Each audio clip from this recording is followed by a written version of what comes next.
So we've got an exercise here where we've got 4 raised poles set up.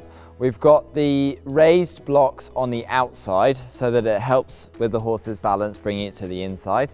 And we've got Charlotte, our rider, now going to demonstrate in a moment. Okay, so Charlotte, what I'd like you to do is I'd like you to trot over those poles. We've laid them out so they're 5-foot distances in between. And obviously we've got our blue blocks on the outside. Let's see how comfortable he finds this distance to start with.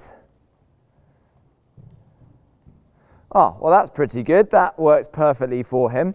What I would like you to think about, we've got them on the curved line, so I'd like you to think about bending him on that same line.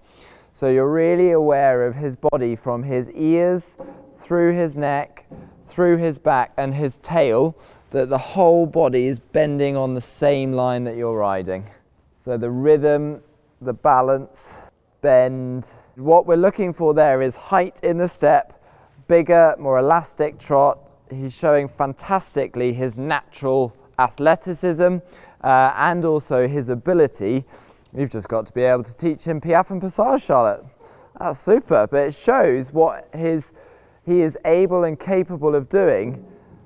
Not only that, but it gives him more of a gymnastic way to use his body. Let's see if we can do that the other way so that we work on that on both reins. Now, what you can do is you can experiment playing with different gears of the trot, okay?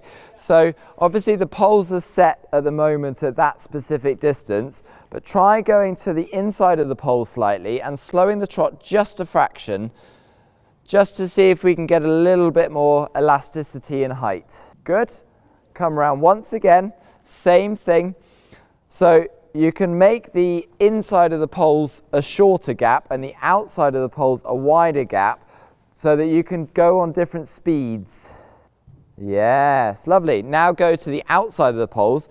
Not only are the outsides slightly wider, but obviously they're slightly higher too. So you should be expecting more positivity into it. And if you're really disciplined, you want to be counting the symmetry on both sides. Do you do 5 on one side, 5 on the other side? It's very easy to do more on one rein than it is the other rein. Now see if you can get him to go over the poles in a stretching trot. Let's see what he does with his balance. Always a bit more vulnerable when you're going into poles on a long rein. Yes, but again, wow, what a trot, what movement, really good. And what's fascinating to see is how much looser he is when you do it in a stretching outline and how he's got to think about where his feet are there. He's really clever horse. Good, let him relax into walk. Now that was a super demonstration of being able to ride a horse in different frames, different speeds, different gears, doing the same exercise. Fantastic.